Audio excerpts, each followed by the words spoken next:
Nestas incríveis conversas banais, by Corinne Farm, eu e as minhas convidadas vamos ser meninas e conversar sobre a infância e a adolescência, sobre o caminho que vamos fazendo. Histórias incríveis, banais, cheiros, memórias, sítios, curiosidades. É viajarmos devagarinho até onde nos apetecer ir. Em miúda sonhava ser crescida, mas agora quer que o tempo passe bem devagar para não perder pitada da viagem. É do mundo e ele também lhe vai pertencendo aos poucos. Para ela, o destino no cartão de embarque é sempre o início e não o fim da história. Chama-se Catarina Almeida e é a menina do famoso quinteto On A Board Family. Bem-vinda, Catarina! Obrigada! Muito obrigada por teres aceitado aqui o meu convite. Não, é que agradeço este convite maravilhoso. Sabes que eu gosto muito de ti, já tive a oportunidade de te dizer És isso. muito querido. E acompanhei-te durante muito tempo antes de te dizer que gostava de ti e de te seguir. Portanto, Foi para ter olha, certeza que gostavas, não é? Foi para ter, que eu sou uma pessoa que tem que ter essas certezas todas. Obrigada. Olha, vou-te fazer aqui uma proposta para irmos até à tua infância. Bora. E então, eu gostava que rebobinasse aí a tua cassete até um episódio que eu achei muita piada, que se passou no Parque Campismo da Ericeira, que é a minha terra. Pronto, então, ouvi dizer, não sei se confirmarás, que estavas de férias com os teus pais e eles estavam todos assim, já ao final do dia, em roda, com os amigos todos, e tu apareceste mascarada, mas com um pormenor. É que tu foste mascarar-te com coisas das tendas das outras pessoas. Tu lembras disso? Eu não me lembro disso. Tu sabes de coisas melhor do que eu. Mas eu estou a imaginar. Pá, eu acredito. Acho que eu apareceste sempre com fui... chinelos enormes, sim, com os óculos, é verdade. som. Eu tenho uma fotografia com prova. Pronto. Agora, voltando assim atrás, eu Estás a tenho uma ver? fotografia com Estamos prova. aqui em terapia, estou a fazer Sabes que buscar... Sabes que eu sempre fui muito palhacinha e sempre fui a engraçadinha da família, portanto desde pequenininha, desde muito pequenina. E é muito giro quando os meus pais veem assim alguma coisa nos meus filhos que seja muito de piadolas e etc, dizem sempre, sais mesmo à tua mãezinha. Pronto, lá está. Sim, é verdade, E também há outra história muito engraçada, que tu estavas com os teus pais e estavam a jantar em casa de uns amigos que tinham uma mercearia. E então, ao que parece, tu, pronto, eras assim um bocadinho golosa, então comeste rápido e depois foste abastecer-te à mercearia. Eu fui às compras, só não tinha dinheiro para pagar, não é? E foste buscar docinhos que guardaste nos bolsos. É verdade. E tu lembras disto? Não me lembro, mas lá está. É daquelas coisas que é das histórias mais contadas na família, porque a minha mãe diz que passou uma vergonha brutal, porque a mercearia era dos amigos dos meus pais e eu acabei de comer e fui literalmente às compras. Só que eu andava muito de macacões e eu enchi os bolsos todos dos macacões e cheguei ao pé da minha mãe e dos meus pais, não é? E os dois perguntaram o que é que tu tens aí e eu dizia que não tinha nada. Não tenho nada. Não tens nada, Catarina? Eu cheia de coisas, tudo aquilo a cair por todos os lados. Eu não tenho nada. Tens. Tipo, fizeram-me assim às mãos, era doces por toda a parte. Tu foste ao Pão por Deus, não é? Foi a cena do Halloween. Foi. Na altura, pronto, eu estava-me a abastecer. Assim não era tudo para comer ali, era para ir distribuindo ao longo do tempo. Exatamente. Pronto, Eles não compreenderam a tua intenção. Olha, tu, uma vez eu li num post que tu publicaste que tu eras muito certinha, no sentido de não davas grande trabalho aos teus pais e eras muito by the book, não gostavas de lhes dar trabalho. Mas tu tens aqui uma série de episódios, que eu até vou olhar aqui para a minha cábula, porque são vários, que se calhar dizem um bocadinho o contrário. Ou então, pronto, eram surtos de rebeldia que tu tinhas, que, com o nome que tens, eu acredito que fosse muito isto. Então, vou aqui enumerar alguns episódios. Roubar bolas saltitonas ao vizinho de um lado. Cunhar pega monstros nas paredes da vizinha da bisavó. Tu lembras destas histórias? Lembro-me perfeitamente. Fazia. Eu tinha o meu vizinho do lado que tinha muitas bolas saltitonas e ele tentava me engrupir, portanto isto aqui era defesa, era legítima defesa, porque ele tentava trocar as bolas antigas dele pelas minhas novas, então eu dizia que sim, mas depois em vez de lhe dar uma, em vez de trazer só uma, trazia logo umas 3 ou 4. Era mais justo. Pronto, era uma antiga por 4, portanto. Eu lembro-me perfeitamente de ir para a casa da minha avó, era da minha avó, e eu era louca por pega-monstros e ainda agora os meus filhos gostam e o Filipe passa-se porque aquilo cola e fica tudo sujo. Ficava cheio de pelos. Exato. E tu quando batias com aquilo na parede, aquilo ficava tudo preto, não é? Porque aquilo apanhava pó. Exato. E a vizinha da minha avó passava-se, porque pronto... Claro. Aquilo era tipo super frequente, eu adorava fazer aquilo. E a minha avó sempre me protegeu muito, sempre dizia, vai, mas não faças nada, não sujes, faz com cuidado, faz antes ali, eu, tá bem. Pronto, e era sempre naquela parede, aquilo ficou tudo cheio de marcas. Muito bom. E comer pasta de dentes com a melhor amiga. É também. Verdade. Pronto. Como é que tu sabes essas coisas? Olha, estas coisinhas estavam em vários posts que eu li teus ao longo do tempo. A sério? Toda aqui uma pesquisa. Eu comia, porque nós tínhamos a nossa escova e a nossa pasta na escola e nós às vezes conseguíamos tirar a pasta e levá-la para casa e eu a caminho de casa ia a comer. Pronto. Ao menos sabor a morango. Pronto, ao menos isso sabia e cheirava bem. Porque há outra história que não é tão bem cheirosa quanto a pasta de dentes, que tem a ver com os porquinhos que tu foste brincar. Pois foi. Não é? Depois apareces com a roupa de domingo a cheirar a porquinho. É verdade. Porque eu tinha uns tios, pronto, o meu avô tinha a terra, não é? Como nós costumávamos chamar. E há um domingo que a minha mãe sempre foi toda muito cuidadosa com as nossas roupas, sempre foi não suje. Estás a ver agora com os nossos filhos que comem com as mãos e não sei o quê, não é? Pronto. Agora já está mais habituada. E com a roupinha toda bonitinha, de domingo, de visitar os primos. Só que eles tinham porcos, tinham galinhas e etc. E aquilo não estava assim muito bonitinho. E eu fui para lá com a roupa de domingo, fiquei toda suja. Minha irmã só dizia, e agora o que é que a mãe vai dizer? A mãe vai ralhar contigo.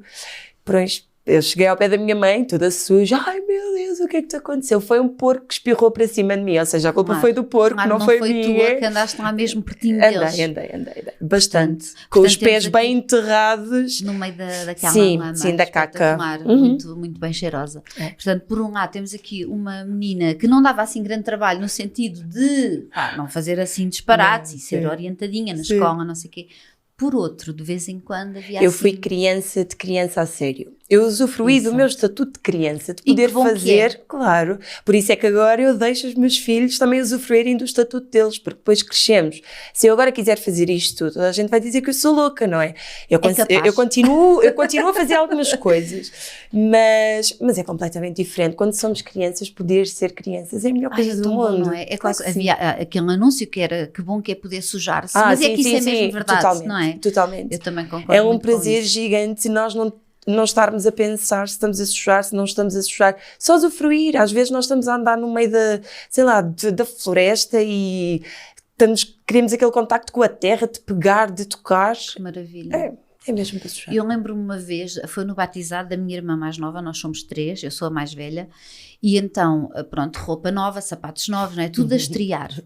E ao fim do dia, eu e a minha irmã Sara, que tem menos 2 anos do que eu, tínhamos os sapatos todos esfumados. Porquê? Porque lá ao pé do restaurante, onde tinha sido o copo d'água, ou não sei, se no batizado também se chama copo d'água, pronto, onde era o almoço, havia uma rampa, mas em cimento, que nós achámos espetacular para passar o dia a brincar. Era uma seca para as crianças, os almoços dos adultos, certo? Totalmente, tenho uma história dessas também. Vinha sempre brincar para a porta dos restaurantes, fosse onde fosse, com a minha irmã, pronto. E depois, entretanto, nasceu a Joana. E nós descemos a rampa, mas às vezes descíamos de barriga para baixo, estás a ver, os sapatinhos ficaram, os da minha irmã tinham inclusive um buraco. Oh, meu Deus. A minha mãe estava capaz de nos matar. Oh, meu e eu ainda Deus. hoje digo que giro e que bom que foi, temos esta história para contar. Sim, sem dúvida. E que nos divertimos à brava, mas pronto, para os pais era Mas eu acho que antigamente, imagina, agora a facilidade de comprar roupa é uma coisa muito mais... Antigamente tu tinhas aquela roupa que muitas vezes, no meu caso, passava da minha irmã para mim. Sim. E eu lembro-me de uma altura já muito frustrada dizer à minha mãe, isto é injusto, a Joana tem roupa nova e eu estou sempre com roupa usada. A minha irmã Sara dizia o mesmo comigo, que eu sou mais velha. Pronto, a minha roupa ia para ela. E passava sempre, e como passava sempre, eu acho que também os pais tinham um cuidado extra com a roupa, que eu acho que agora também é importante começar a ter, porque pronto, questão de sustentabilidade, etc. Exatamente. Mas antigamente era mesmo, os sapatos têm que durar um ano inteiro. Era até deixar de servir. Totalmente. Que era raro isso acontecer. E era um par de sapatos para... Sim.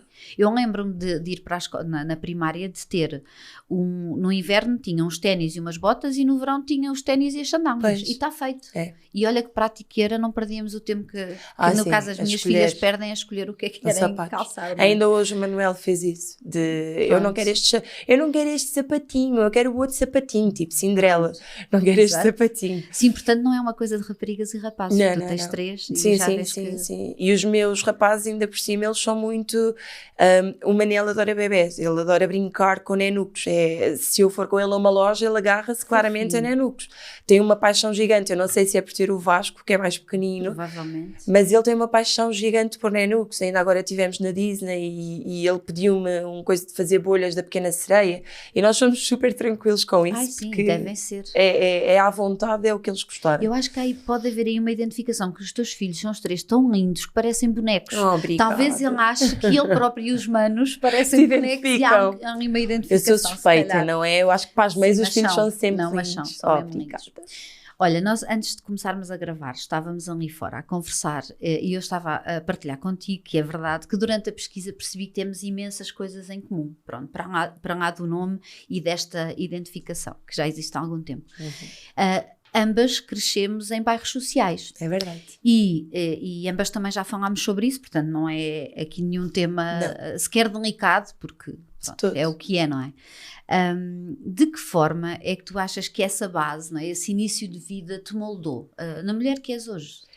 Eu valorizo muito tudo aquilo que tenho e tenho a certeza que foi por ter visto e vivido no sítio onde vivi e por tudo aquilo que eu vi. Primeiro, os meus pais são pessoas extremamente trabalhadoras e muitas vezes eu até comento com o Filipe e digo, eu não me lembro de ver os meus pais ficarem doentes em casa. Mesmo doentes eles iam trabalhar. E o meu pai sempre trabalhou por conta própria, salvo um início de carreira. Ele é estufador, ainda o é. Há muitos anos, e eu nunca me lembro de ver o meu pai ficar doente em casa, nem a minha mãe, portanto sempre valorizei muito, não quer dizer que não tenhamos que também ouvir o nosso corpo e ficar em casa, mas eu valorizo muito as coisas que tenho. Quando nós decidimos vender tudo e dar a volta ao mundo, ouvi muitas vezes que é para quem pode, é para quem tem dinheiro, e não é nada assim, nunca foi. Foi uma opção. Foi, e nós vivimos de um meio muito humilde, eu mais do que o Filipe, porque eu vivi mesmo num bairro social, porque os meus avós viviam num lugar em que depois foi destruído e onde foram construídos os prédios, que depois foi atribuído ao meu pai, à minha tia. E portanto foi lá que eu cresci e vivi e tive o contacto com todo o tipo de coisas que tu podes imaginar. E se calhar por isso é que eu também sou muito aberta ao mundo. Se calhar também é por isso que eu sou muito aberta às pessoas. Eu compreendo muito as pessoas por aquilo que elas são, não por aquilo que elas têm. Porque nós podemos não ter nada e ter aquele aspecto super humilde e sermos umas pessoas incríveis. E isto foi muito daquilo que eu vi, daquilo que eu vivi. E não nego e não tenho vergonha nenhuma de dizer que vivi num bairro social até casar, porque assim foi, assistia a muitas coisas que às vezes eu lembro-me na altura de dizer, um dia quando eu for mãe, eu acho que é importante os meus filhos passarem por isto para também conseguirem dar valor à vida e ao que custa viver. Mas depois agora em adulto eu penso, será que há mesmo necessidade deles passarem por isto para perceberem? Se calhar vou só contar-lhes a minha experiência. Sim, porque depois eu também andei numa escola pública, até ao 4º ano os meus pais fizeram questão que eu andasse num colégio, eu e a minha irmã, o ordenado inteiro da minha mãe ia só para o nosso colégio. Só que depois vamos para uma escola pública. Sim, e foi um investimento mesmo super importante para nós. É aquelas bases que eu acho que foram mesmo super importantes. E depois quando eu sou confrontada, quando há aqueles conflitos de escolas que tanto existem, escolas públicas como em privadas, mas aquela escola estava dentro de um bairro social e era super propício, porque se eu levava alguma coisa eu era assaltada e depois eu não era assaltada porque eu intervinha. Acontecia muitas vezes, eu sou justiceira, sempre fui, e a minha mãe sempre me dizia, Catarina, tu tens que ter as tuas guerras, não é as guerras dos outros. porque eu nunca soube lidar muito com injustiças e eu metia muito naquilo em que eu não era chamada. Calçavas os sapatos dos outros, sim, não é? Sim, e eu defendia muito. De empatia e que, pronto. E andei muitas vezes à luta, até aprender que efetivamente não devia ir por aquele caminho. Eu acho que esta base, pelo menos no meu caso, e tu falaste isso também, tem muito a ver com o facto de tu conhecer histórias de vida muito diferentes da tua, não é? E várias histórias de vida, não é? Das pessoas que vivem, porque depois também existe uma comunidade mais próxima, não é? E eu acho que isso nos faz crescer a perceber que por trás de cada pessoa que nós não conhecemos há toda uma história, não é? E como nós não conhecemos essa história, se calhar o respeito que podemos ter é maior à partida, Sim. mesmo sem esse conhecimento, não é? Sim. E depois isso, o dar muito valor àquilo que fomos tendo, ao que os nossos pais nos foram dando, não é? Eu acho que isso acontece muito. E no meu caso aconteceu muito mais tarde, já depois de ser mãe, olhar para trás e ver, caraças, os meus pais fizeram mesmo um grande esforço Sim. para que nunca faltasse nada, não é? Eu tenho plena consciência disso. Era quase como se eu não tivesse noção do sítio de onde vinha, pela proteção que havia ao mesmo tempo, não é? Que era um banho de realidade por um lado, porque eu ia a pé para a escola e vinha, e as minhas irmãs. Por outro lado, o não nos ter faltado nada, não é? Sim. Isso é muito... E nunca me faltou nada, e isto é mesmo importante referir, porque os meus pais trabalhavam muito, ainda trabalham muito, que era uma das coisas que eu te estava a dizer há pouco. Os meus pais trabalham mesmo muito, o meu pai sai às 6 da manhã de casa, sem esta necessidade, porque ele trabalha por conta própria, e chega a casa às 8h15, certinho para jantar todos os dias. A única folga que ele tem é ao domingo, e eu sempre assisti muito a isto, a esta vontade de trabalhar, esta vontade de ter as coisas que têm, e que eles felizmente foram alcançando muitas coisas ao longo do tempo, mas por muito esforço e por muito trabalho. Eles não nasceram em berço de ouro, eu não nasci em berço de ouro, e tudo aquilo que nós temos hoje e que construímos hoje foi graças a todas as nossas vivências e a tudo aquilo que experienciamos.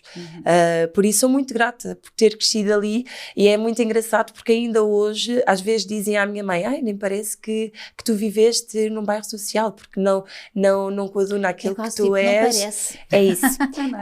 E as pessoas ficavam assim muito... Porque a minha mãe sempre foi muito bonita, sempre se arranjou muito bem, sempre gostou de fazer as coisas dela. E uma coisa não tem mesmo a ver com outra. E é isto que é importante as pessoas perceberem. Porque existem esses preconceitos, não é? Por isso é que eu acho que nós crescemos um bocadinho mais livres de preconceito. Eu acho que isso é muito libertador. E por isso é que para mim é tão importante levar os meus filhos a viajar para lugares onde eles também consigam ver que esta realidade é a realidade, se calhar pior, noutros locais para onde nós vamos. Exatamente. E faço questão, agora nós estivemos em Cabo Verde há pouco tempo e fizemos questão de ir às escolas, e nós tentamos sempre fazer isto no anonimato, e fazemos muitas coisas no anonimato, mas caramba, nós temos uma voz e podemos mudar a forma de muitas pessoas agirem ou de verem a vida.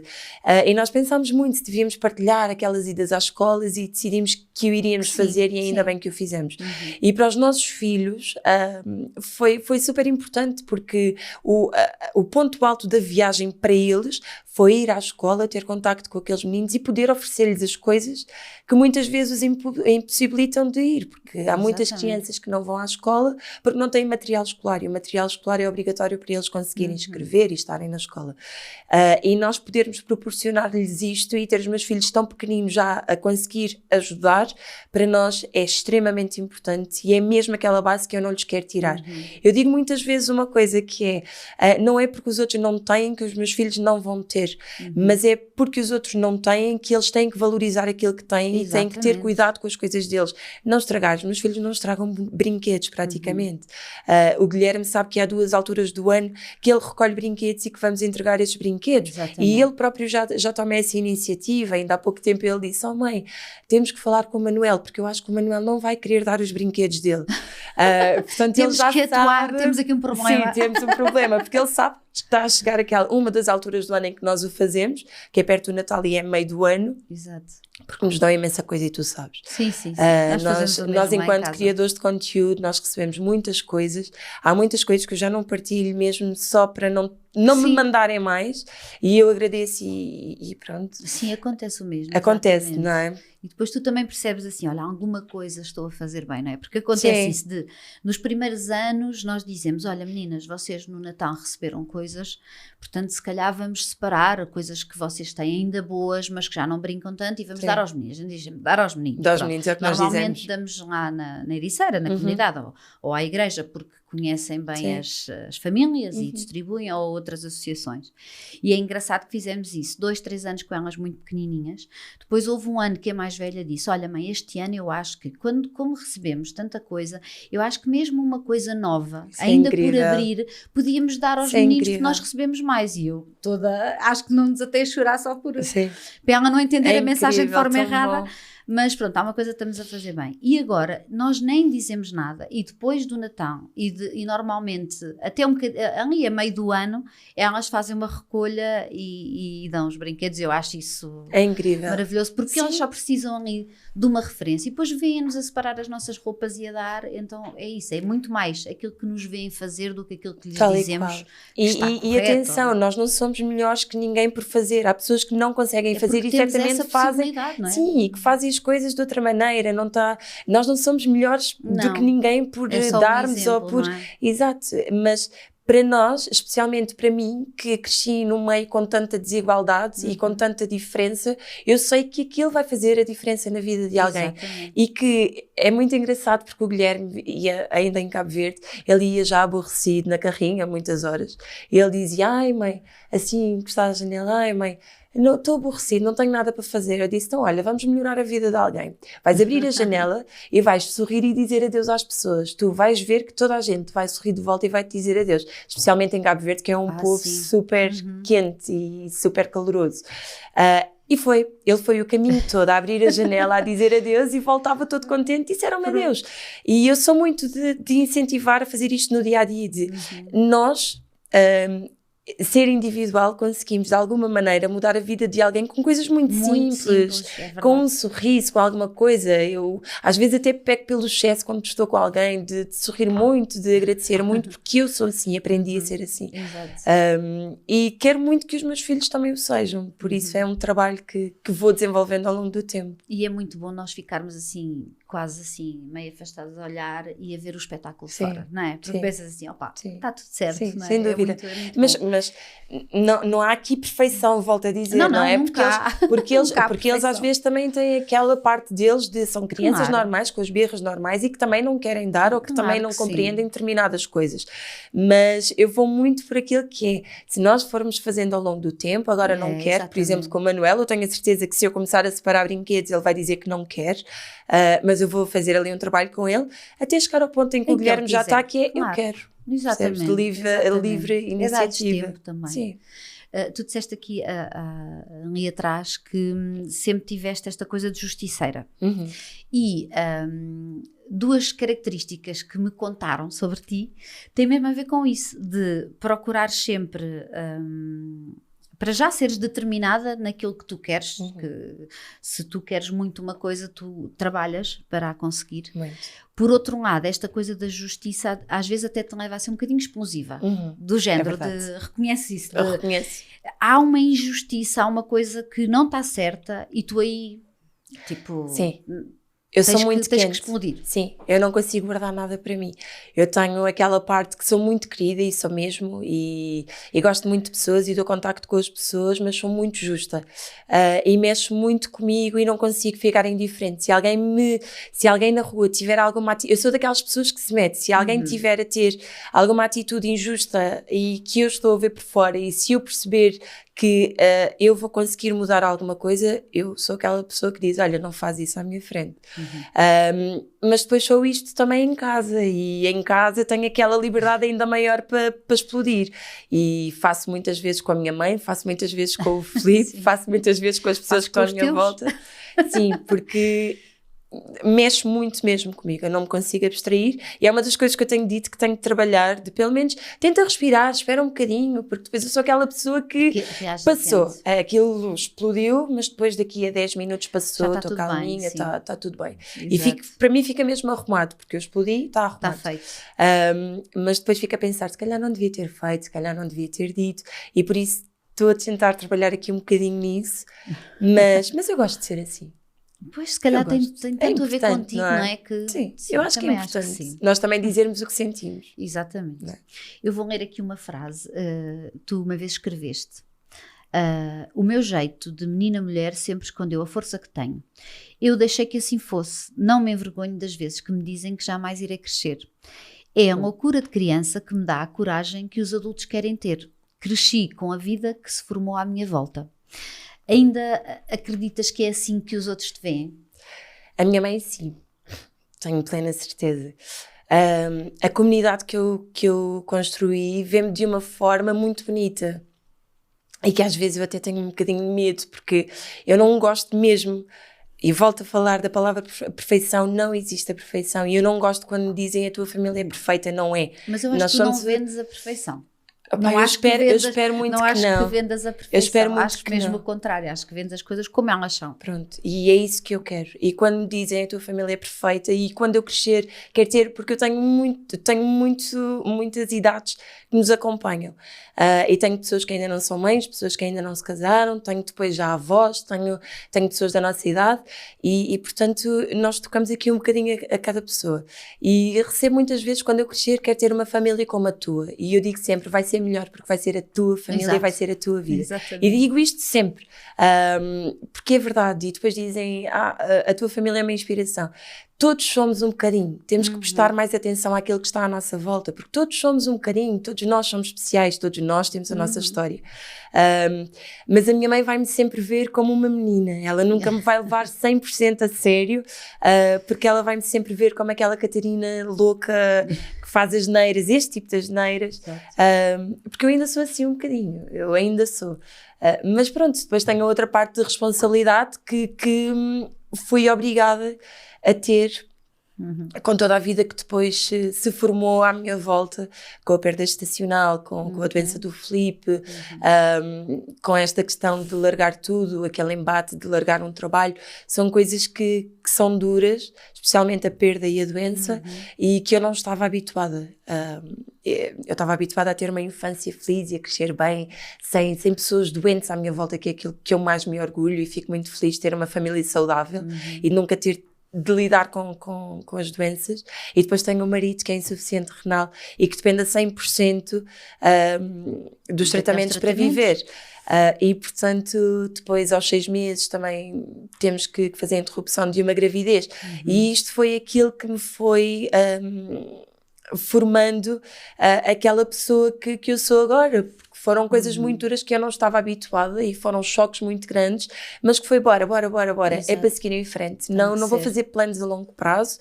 Nós vivemos muito agora e vivemos mesmo. Agora às vezes perguntam, daqui a 5 meses queres fazer, ainda há pouco tempo, queres fazer uma campanha para não sei quantos? Eu não sei se estou cá. 5 meses parece uma eternidade, não é? Para nós é mesmo uma eternidade. E nós não sabemos o dia da manhã.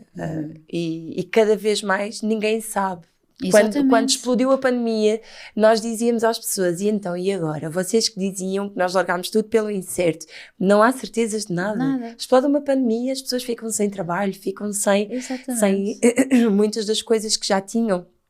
Portanto, nenhum de nós está num lugar confortável e certo. Portanto, é viver a vida enquanto cá estamos. Exatamente. Eu ia perguntar-te isto mais à frente, mas já que pegaste aí nesse assunto, gostava só de perceber, em relação ainda a esta perda gestacional, portanto, uma primeira experiência, uma primeira gravidez, que foi muito dura.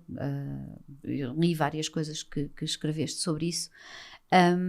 Achas que o facto disso vos ter acontecido, não é? Porque isto, voltando um bocadinho atrás, a tua história com o Filipe é dos filmes, não é? Amor à primeira vista. Ele vai para o sítio onde tu já trabalhavas, tu deste-lhe formação, portanto há aqui uma série de coisas. Depois há um casamento ali entre a floresta e a praia. É há mesmo uma conto de noiva, fada. há uma noiva que viaja no avião vestida de noiva, não é? Com 1000 pessoas a tirar fotografias com uma escala de 6 horas pelo meio, portanto, eu imagino, parece mesmo dos filmes, pronto.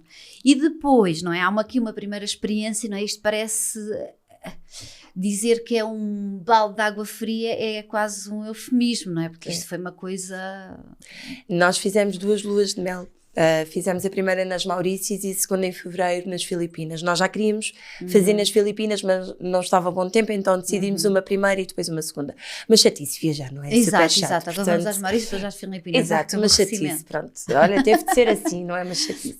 E foi nas Filipinas que nós descobrimos que íamos ser pais do Francisco. E viemos muito felizes. Na altura eu lembro-me perfeitamente de tudo, de fazer o teste. Comprámos o teste a 1,5 € no meio dos legumes e da fruta, mas lá nas Filipinas, sim. Eu fiz o teste e lembro-me de chegar e dizer ao Filipe, olha, estamos grávidos, porque nós sempre assumimos isto como os dois, não é? O filho é dos dois, portanto estamos grávidos. E ficámos os dois deitados, de barriga para cima, durante, sei lá, 1 hora, só a absorver tudo aquilo que tínhamos acabado de saber. E pronto, a partir daí eu comecei a ficar muito enjoada com os cheiros da moto, porque nós andávamos de moto com o cheiro a gasolina. Sim. E depois, quando nós chegámos, contámos aos nossos pais, a minha mãe sempre adorou crianças, é louca por crianças, e sabíamos que ia ser uma alegria muito grande, e foi efetivamente uma alegria muito grande, e não se falava praticamente há 6, 7 anos de perda gestacional como é um assunto que é abordado agora. E para mim a gravidez é sempre feliz, ou era sempre feliz, tinha sempre finais felizes, e nunca pensamos que nos vai acontecer a nós. Então, por volta das 18 semanas, a minha médica quis que eu fizesse uma ecografia um bocadinho mais cedo, eu fiz, e percebeu-se que uma parte do cérebro não estava a desenvolver-se. Na ecografia a médica diz, podem não estar desenvolvido porque tem 18 semanas, às 21 volte, mas alguma coisa tenho de certeza. A minha mãe entra em negação, o meu pai nem ligava muito. Ou se calhar não exteriorizava. Sim, de todo. O meu pai é daquelas pessoas super ali. Ok. Não. E depois às 21 semanas percebemos que há uma parte do cérebro que não se desenvolveu de todo, não desenvolveu o cerebelo, portanto nunca iria nascer festal se nascesse. Depois fizemos ressonância magnética, a médica disse que já tinha visto, era um síndrome de Dandy Walker, que já tinha visto vários, mas que nunca tinha visto nada assim, acontece em muitos milhões a uma pessoa, portanto não há um motivo. Não era uma questão de genética, era uma questão de azar. E foi um azar que nos calhou a nós e foi muito, muito difícil de gerir, porque eu tive de fazer um parto, eu tive que ver o coração a parar e foi extremamente duro para nós viver aquilo, especialmente numa primeira gravidez em que tudo era perfeito. Exatamente. E não foi.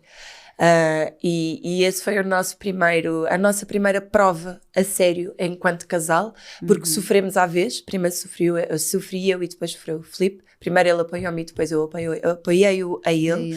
E uma das coisas que falamos muitas vezes é, nós somos muito equipa. Nós estamos tranquilos com o amor que sentimos um pelo outro, mas somos muito equipa e funcionamos muito como equipa. Não há necessidade de todos os dias estar a demonstrar que nos amamos um ao outro, porque nós já o sabemos, mas há necessidade de perceber o que é que faz falta e o que é que vai fazer o Filipe sentir-se melhor ou eu sentir melhor. E apoiamos-nos muito nesse sentido. E ele apoiou-me muito ao início, que foi muito difícil. Eu cheguei a ter ataques de pânico, não consegui estar com pessoas à minha volta. Quando eu voltei ao trabalho, eu tive 1 mês sem trabalhar. Quando eu voltei ao trabalho, eu pedi para ninguém me dar um abraço e para toda a gente fingir que eu tinha estado em casa e que tinha voltado ontem, ou pronto, percebeste? Sim. Que nunca tinha saído lá. Que nunca tinha saído. E que nunca tinha saído lá, e o que eu pedi era só que me recebessem como se fosse outra pessoa qualquer, sem abraços, sem conversas. Eu queria voltar ao meu local de trabalho sem falar disto, porque era meu, e eu precisava de curar à minha maneira. Então fiz um retiro com o Filipe durante 1 semana, não tivemos contacto com ninguém, gostou muito, chorava muito o dia inteiro, mas nunca questionei o porquê a mim, porque acontece a toda a gente, acontece tudo a toda a gente.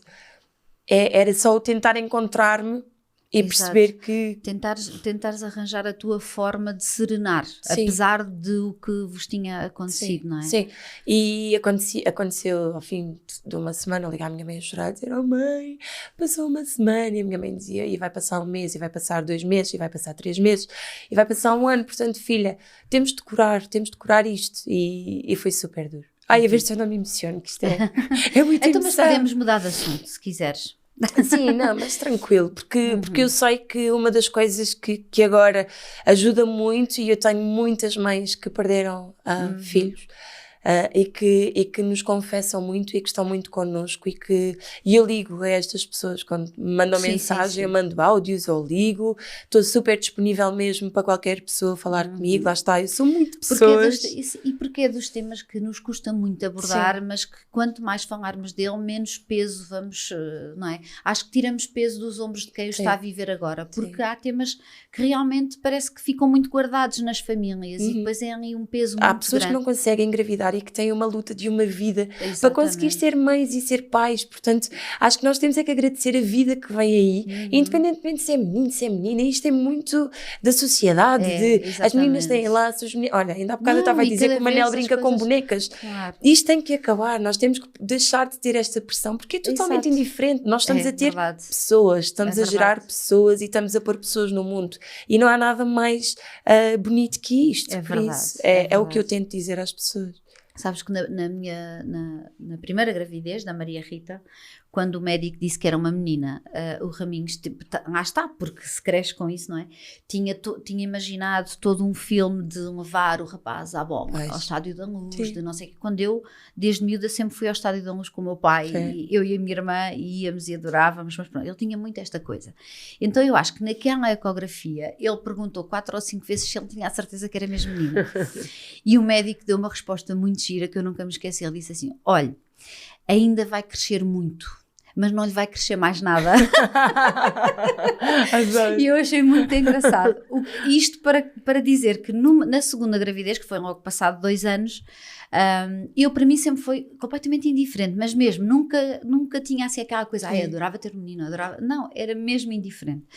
E quando foi da segunda gravidez, eu disse, então, gostavas que fosse um menino? E ele, não, eu quero que seja outra menina, porque tinha gostado tanto da primeira. Da experiência. Pronto, e veio outra menina, e à terceira eu só dizia assim, eu só espero que seja menina. Aí eu dizia mesmo, só espero que seja menina, porque é tão mais prático, porque eu já tenho tudo, fica com as coisas das irmãs, o quarto, tudo, estás a ver, já era a logística a falar mais alto. Mas isto para dizer, isto é uma brincadeira que estamos aqui a fazer, mas para dizer que sim, que temos que nos focar é nessa vida nova que vem, e que apesar de nos pertencer aos dois, não vai pertencer, vai ser do mundo. E é uma responsabilidade muito grande ter um filho. As pessoas têm que perceber que é uma responsabilidade.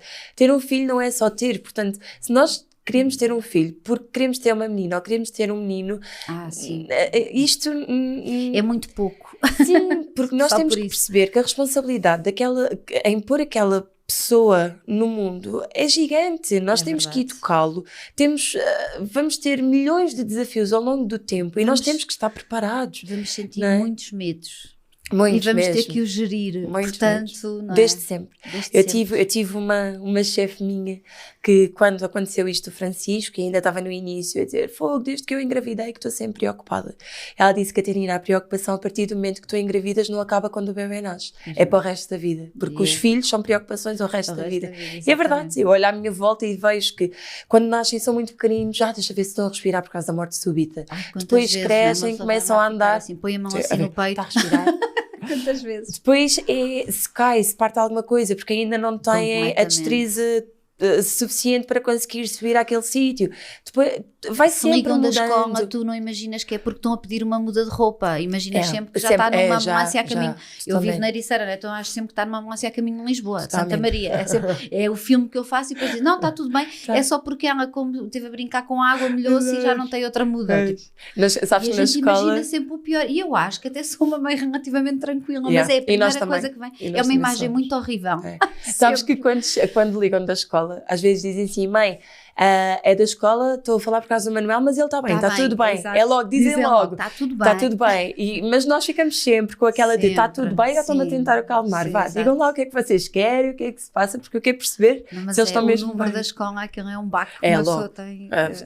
Eles não estão a respirar, caíram, partiram a cabeça, saltou-lhes os olhos. E depois vamos mudando de medos e de preocupações, né? Porque a minha mais velha tem 12, então eu estou muito atenta, não tem redes sociais, porque eu trabalho com redes sociais e sei todos os monstrinhos que por lá andam, então, mas expliquei porque é que não ia ter e tive que falar com ela sobre pedofilia, sobre predadores, tive que explicar às minhas filhas mais crescidas. E as meninas sofrem muito mais que isto é muito perigoso e porque é que as amigas todas têm redes sociais e elas não têm. Pronto, quando os pais até são conhecidos se calhar por terem redes sociais. Isto é um bocadinho... E explicámos e elas perceberem nunca mais pediram para ter redes sociais, mas isto para dizer que depois queremos sempre saber o que é que correu bem na escola, o que é que não correu tão bem, porque temos medo que estejam a passar por coisas que nós não saibamos. É verdade. E é tudo, pronto, vamos andando de medo em medo, vamos gerindo, não é? É verdade. Portanto, é isso. Até serem adultos, porque depois quando começam a sair, quando começam a ter a própria vida, minha mãe liga-me todos os dias, a toda a hora, e está-me sempre a perguntar, estás bem? Mas estás mesmo bem? Oh mãe, estou bem. E eu acho que este medo é uma das coisas que nos vai acompanhar a vida inteira. É verdade. Olha, agora mudando aqui um bocadinho o tema, tu há pouco tempo decidiste cuidar de ti. Eu acho que fizeste lindamente. Tu na altura, nós até falámos sobre isso num evento onde estivemos as duas e tu disseste que na verdade era como se estivesse a dar-te a ti mesma uma segunda oportunidade, porque não reconhecias algumas coisas no teu corpo e que querias mudar. Em que é que isto, eu do que eu tenho visto, eu tenho notado com muito mais luz e mais leve e mais alegre. O que é que isto te trouxe? No fundo, esta intervenção que tu fizeste? Trouxe muita confiança. Sou eu outra vez. Eu sempre gostei muito de me vestir e sempre fui muito poupadinha com as minhas roupas e tenho muitas roupas antigas, mas sempre gostei de me vestir e de ficar bem nas coisas, nas roupas, e eu não conseguia, eu deixei de poder usar as coisas que eu gostava para usar as coisas que me serviam. Infelizmente isto ainda tem de ser muito trabalhado na sociedade, porque eu ia a uma loja e vestia ao 44 e muitas vezes estava-me apertado, e as pessoas diziam, é impossível, Catarina, eu tenho 1,80 m, portanto não é impossível, e sentia-me frustrada, que é, caramba, eu não consigo usar e não consigo ficar bem dentro de peças que eu vejo toda a gente a usar, e querendo ou não querendo nós vamos sempre acabar por nos comparar a outras pessoas, é assim porque aquela pessoa está tão bonita, está tão bem, eu adorava conseguir vestir-me daquela maneira, e eu não conseguia, especialmente com o meu peito, porque lá está, eu tive 4 gravidezes, tive 3 filhos, amamentei, e as maminhas nunca mais, as mimis, como eu lhes chamo, nunca mais ficaram iguais de tudo, e eu vestia qualquer coisa e elas saíam por toda a parte. Eu deitava-me e elas faziam-me companhia, deitavam-se ao meu lado. Portanto, eram as minhas melhores amigas, não é? E depois faziam coisas que me incomodavam, porque mesmo que eu tivesse um sutiã muito de contenção, eu corria e elas batiam e eu ouvia aquele chinelar que eram as minhas maminhas a bater no meu corpo, não é? E isto até a nível de intimidade, porque nós... perde-se confiança, a verdade totalmente. É essa, não é? E atenção, o Filipe nunca em ponto algum me disse, olha, realmente essas maminhas...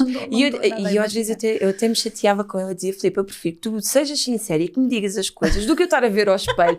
Eu dizia-lhe, olha, já viste, olha a minha barriga, isto está tão mal. Ele dizia, ai Catarina, não está nada. Olha, vê lá se eu não estou cheio de celulite aqui atrás nestes calções. Não, estás ótima. Não estou nada, eu estou a ver. Percebes? E isto mexia um bocadinho comigo, porque chegava a um ponto que, mas ele está a ser sincero ou não está, e eu não me sinto bem, e era por mim, esta mudança era por mim. E nós vemos coisas que eles não veem porque estamos a olhar com outros olhos, não é? Sim. A verdade é essa. E nós mulheres somos muito mais criticadas, entre aspas, não é? Porque os rapazes tiverem uma barriga muito grande, ninguém vai dizer nada. Eu cediam-me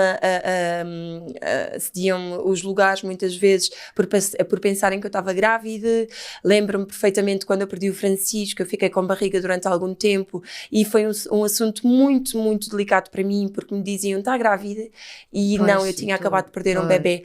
E por isso é muito importante acabarem de fazer estes comentários sobre o corpo da mulher, porque por mais confiantes que nós sejamos, nunca o somos a 100% e há sempre... somos vulneráveis. Nós não sabemos a história daquela pessoa. É por isso que eu não consigo entender, não é? E mesmo este bullying que as mulheres fazem às outras, são sobretudo as mulheres, nas redes sociais, e já todas se calhar fomos um bocadinho vítimas disso, porque as pessoas não sabem a história que está por trás, não é? Pode haver esse caso de ter perdido um bebê e estar a perguntar, isso é super cruel. Pode haver uma história enorme de falta de confiança, de falta de autoestima muito graves, não é? Pode acontecer que a pessoa nesse dia acordou com muito mais inseguranças e isso só vai piorar. Totalmente. Portanto, nós não sabemos a história das outras pessoas, não é? E isso é só ser cruel. E depois eu acho que faz com que nós também sejamos muito mais exigentes e autocríticas, porque como a sociedade já coloca esse peso, não é? Sem dúvida. Nós vamos estar sempre a encontrar-nos defeitos, não é? Eu passei a minha vida, agora já estou numa fase muito melhor, mas até recentemente eu era, eu para mim era um poço de defeitos, quer dizer, que é uma coisa pesadíssima, eu não é? Percebo. E sabes que eu cresci numa família com excesso de peso, a minha tia sofria de obesidade, a minha avó também sempre foi gordinha, e a verdade, a minha irmã também tem o peso a mais e vive tão bem com o peso dela que muitas vezes nós até conversamos sobre isto, que é às vezes as pessoas não se sentem bem com o seu próprio corpo, não por elas, mas pelas pessoas que estão à volta. Certo. Porque as pessoas que estão à volta é que estão a julgar muito mais. Eu há muito pouco tempo ouvi alguém a dizer é impossível alguém ser feliz gordo. E isto é uma coisa que me tira muito do sério, porque lá está, eu passei... eu nunca fui extremamente gorda, mas pesei cerca de 100 quilos, que fica aqui dito, mas tenho um historial de família e sei o que isto mexe com as pessoas e o corpo não pode ser motivo de conversa. Não. E eu, quando engordei, havia amigos, havia pessoas que me diziam, Catarina, estás tão mais gordinha, o que é que te aconteceu? E isto mexia muito comigo, assim como acontece que tu emagreces um bocadinho e dizem, olha, vê lá, se calhar é melhor não emagreces mais, estás a ficar com a cara muito velha. Sim. E sabes que uma das coisas que me chateiam... É sempre este julgamento constante, não é? E é preciso uma pessoa ter uma estrutura muito bem cimentada, não é? Para que isto não nos abale, não é? Para mim foi todo um percurso. Uma das coisas que mais me chateia, depois de eu ter feito as minhas intervenções, eu acho que as pessoas vêm pela minha cara, e eu converso, ainda há pouco tempo conversava isto com a minha irmã, é quando me dizem assim, estás tão magrinha, estás tão linda. Tipo, não me ponham estas duas coisas na mesma frase. Podem-me dizer que eu estou bonita pela minha luz, pela forma confiante que eu me apresento agora, por poder vestir as roupas que eu já gosto, mas nunca por estar magra, porque magreza significa então que eu era feia porque eu estava gorda. Sim. Não, e não podemos funcionar nessa dicotomia. Exato, não podemos. Até porque há pessoas que são mais gordinhas e são saudáveis e há pessoas magras que não são saudáveis. Não é? Porque não tem a ver. E eu acho que enquanto nós não percebermos que esta coisa, por isso eu falei que tenho notado uma luz e uma alegria, porque eu acho que é sempre o que vem de dentro para fora e não o de fora para dentro. Porque eu fiz isto por mim, sabes? Eu fiz isto mesmo por mim. Imagina, as minhas maminhas... Eu fiz uma mastopexia com implantes porque eu tinha as maminhas muito descaídas, estavam disformes, uma maior do que a outra, tinha uns mamilos muito dilatados e eu não me sentia de todo bem. Eu queria usar um biquíni e as minhas maminhas saíam por todo o lado, pareciam que eram derretidas pelo sol porque estavam por toda a parte. Eu rimo, não é? É pela forma como tu falas das coisas. E falo super tranquila. Não é porque eu acho isto cómico, eu acho que nós temos que mudar aquilo que achamos que não está bem. Não é? E está certo, não é? E era assim que era. E eu também própria me ria disto. Até perceber que tinha esta opção, e quando eu percebo que tenho esta opção, se calhar vejo as coisas ainda com mais seriedade e consigo pensar que, olha, se calhar posso fazer alguma coisa por mim e vou fazer isto por mim. E quando eu estou com o meu médico e nós íamos pôr um número, eu digo-lhe, Dr. Duarte, eu prefiro menos a mais, ok? Mesmo antes de entrar, ele estava a fazer as marcações, ele disse, eu disse, sim, eu estou a fazer isto por mim, eu não quero ficar com umas maminhas muito grandes nem muito volumosas, eu só quero aquilo que eu tinha antes. E assim foi, ele meteu menos do que aquilo que estava programado, ele pôs aquilo que achou que estava equilibrado, e está equilibrado. Eu tenho as minhas maminhas como eu tinha antigamente e era só isso que eu queria. Exato. Poder voltar a ter o corpo que eu tinha antes, poder ir a algum lado e vestir o biquíni que eu gosto, vestir a saia que eu gosto, sem parecer que estou grávida, porque parecia sempre, porque eu tinha uma diástase muito grande. Foram muitas gravidezes, todas muito seguidas. O Manuel e o Vasco têm 1 ano de diferença. Exatamente. Portanto, foi tudo muito seguido e tive uma diástase que teve de ser corrigida. E agora eu às vezes eu estou a comer e estou à espera acabei de comer e já tenho uma barriga gigante e eu própria apalpo a pensar e penso, não, isto não cresceu, tipo, e fico super feliz, e mesmo com os maminhas. Porque essa confiança que se ganha é tudo. É mesmo, sim. Olha, eu quando tomava banho, eu levantava uma maminha e lavava por baixo. Levantava outra e lavava. Mas era. E agora? Tão visual. Mas é para terem noção que era mesmo assim. E imagina, e agora, a primeira vez que eu tomei banho mesmo, eu fiz assim. Então, mas eu não preciso levantar nada, isto está levantado. Sabes o que é que parece mal comparado quando a gente usa o cabelo muito comprido, de repente está assim corte e vais pôr o mesmo shampoo.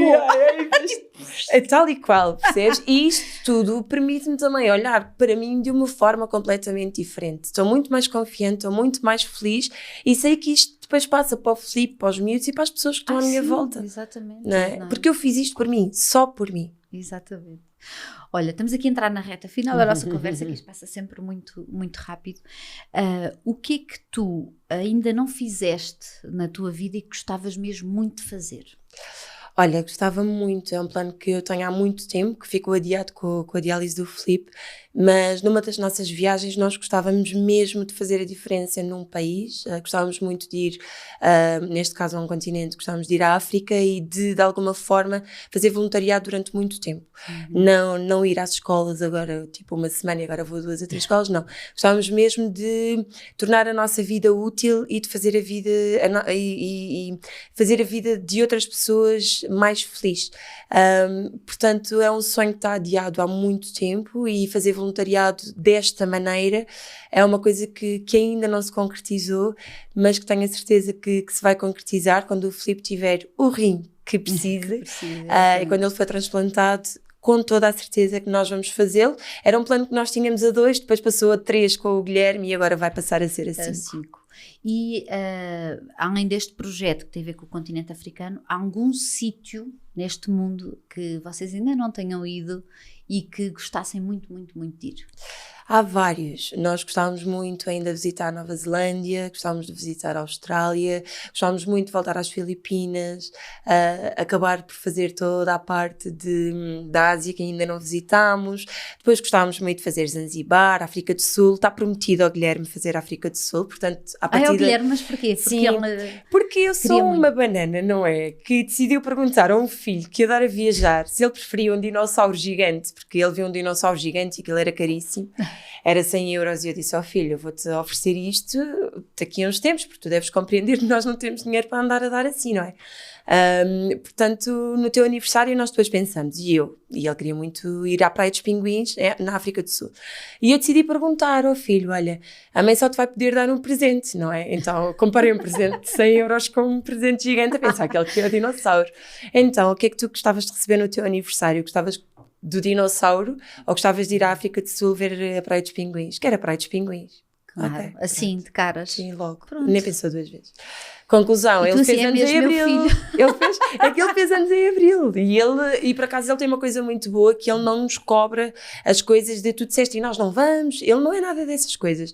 Eu disse, filha, ainda não chegou à altura certa, temos outras viagens que já estavam planificadas, mas a tua viagem que está prometida e nós vamos. Em princípio, no próximo ano já conseguimos ir. E ele, está bem, mãe, tudo bem. E está lá à espera da viagem dos pinguins.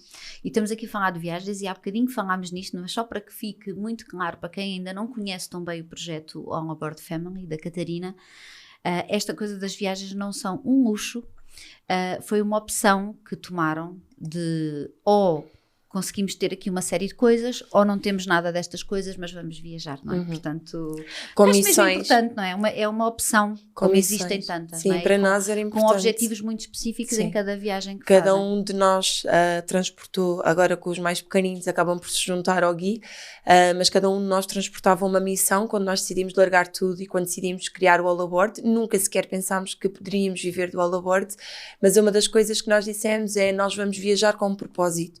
E a nossa página vai ter um propósito.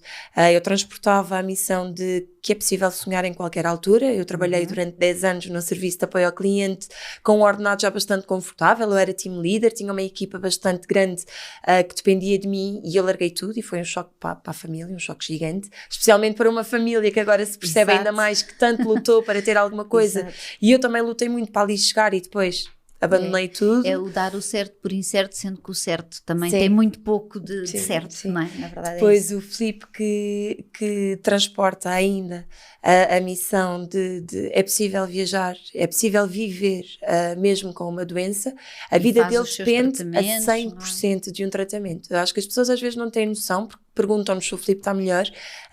Ele é insuficiente renal, portanto não existe melhoria até ter um transplante, se ele falhar um tratamento, a vida dele é posta em risco, mesmo ele pode morrer, e as pessoas às vezes não têm noção disto, e ele já viajou por muitos países, já fez hemodiálise em mais de 20 e tal países, que é sempre incrível. uma coisa que ele tem que produzir antes, como é lógico, né? Perceber onde é que vai poder receber o seu tratamento. E tem inspirado muitas pessoas eu tenho muito orgulho naquilo que ele faz, porque eu digo-lhe muitas vezes, Filipe, eu não sei se fosse se eu ia ter a coragem que tu tens de fazer isto, portanto, ele diz, não, isso é porque tu não tens a doença, se fosse tu não tens a certeza, porque ele consegue mesmo chegar a um sítio, pegar numa moto e ir ter à clínica que nunca viu em lado nenhum. Em Taiwan ninguém falava inglês, ele perdeu-se a meio do caminho, a moto deixou de funcionar e ele conseguiu chegar à clínica, sei lá eu bem como. E depois a última missão, que é do Gui, que agora partilha com os irmãos, que é possível viajar com crianças e que é maravilhoso viajar com crianças e que não importa se eles se lembram, se não se lembram, importa aquilo que eles vivem e aquilo que nós deixamos lá dentro destas pessoas pequeninas. Semeado, não é? E tu falaste isto agora até da Disney, tu dizes, como é que as pessoas dizem que as crianças pequenas não aproveitam? E a gente olhava para os olhos deles. Eles todos felizes, todos felizes. Tudo, eles foi o exemplo perfeito. Porque, ok, eu percebo se as pessoas só tiverem uma oportunidade de ir à Disney, que escolham uma altura em que as crianças se recordem mais, mas depois eu recebi um feedback de uma seguidora que me fez todo o sentido, que é, eles quando são pré-adolescentes nem sequer vão achar piada a andar nas diversões de criança. Portanto, faz muito mais sentido quando eles são pequenos e que ainda vivem a magia e que acreditam em tudo aquilo que estão a ver, do que quando são crianças, e espero que as crianças não ouçam isto, que eu vou dizer agora, que são pessoas dentro dos bonecos, não é? Exatamente. Por isso, eles depois já são crescidos, já sabem que isto é completamente diferente. Se bem que a Disney é vive para todas sempre, as idades, porque sempre. Mesmo nós entramos lá e baixa-nos qualquer coisa que a gente anda ali, tipo, só falta andar aos saltos. Mica, ora Mica, a Pateta, tipo, melhores amigos. Eu lembro-me quando vi o Pato Donald, foi como, sei lá, se tivesse visto a Lady Gaga, o que é que foi? É mesmo. É tipo um ídolo. Que eu adoro. Não é? Nós vivemos e crescemos com a Disney, portanto. Claro, e é mesmo mágico. Olha, última questão que eu faço a todas as mulheres que convido para virem aqui conversar um bocadinho comigo. Hoje em dia, quando te olhas ao espelho, que mulher é que tu encontras? Olha, eu acho que encontro aquilo que tu leste há bocado. Uma menina mulher, que é muito mais mulher agora, mas que nunca deixou de ser a pessoa que sempre foi. E é uma das coisas que eu mais me orgulho, poder continuar a ser menina, mulher, a respeitar o próximo e agora ainda mais a amar-me, portanto. Obrigada, Catarina. Obrigada. Olha, tens aí um presente ao teu lado da Corinne Farm. Tem muitas coisas. Tem coisas para ti e para os meninos. Tem coisa para... Na verdade, tem para para os abrir? 5. É para Podes abrir se quiseres, podes abrir. Uau, que grande Pronto. cabaz! Pronto, aí tudo com Obrigada. embalagens Cheira muito eco-friendly, que eu sei bem. que vocês também valorizam Sim, muito esse muito, conceito. Que maravilha! Plant-based, portanto... Obrigada por este presente. Nada, obrigada eu. Agora vou terminar com uma história, Ok, está bem? vamos lá. Então, era uma vez uma menina que detestava ouvir relatos de futebol e músicas dos Bon Jovi e aprendeu a tocar flauta com o nariz, embora esse talento não lhe tenha trazido qualquer benefício ao longo da vida. Já a curiosidade essa fazia avançar e querer navegar por mares desconhecidos. Dizia que quando fosse grande queria ganhar muito dinheiro e trabalhar pouco. Descobriu que iria ser tudo ao contrário, mas, hey, está tudo bem. Porque construiu uma família linda que apenas queria ter mundo e teve. Diz que viveu feliz para sempre, ali entre a Polinésia Francesa e a Ilha da Páscoa. Ai, não me faças chorar. Obrigada, é que é mesmo isso. É verdade, eu toquei e ainda sei tocar também. Só A quando estou flauta. congestionada é que Sim, não dá ouvi muito dizer que abres jeito. muito os olhos e que fazes uma cara muito engraçada a tocar flauta. Fiquei sempre a imaginar isso. Ai, quando os meus filhos vão buscar a flauta, que eu ainda tenho flauta em casa, eu estou sempre a dizer, não, flauta não tragam para aqui a flauta, não ponham a boca na flauta, não ponham a boca na flauta. Obrigada, Obrigada Catarina. por este bocadinho, por esta conversa tão boa. Obrigada.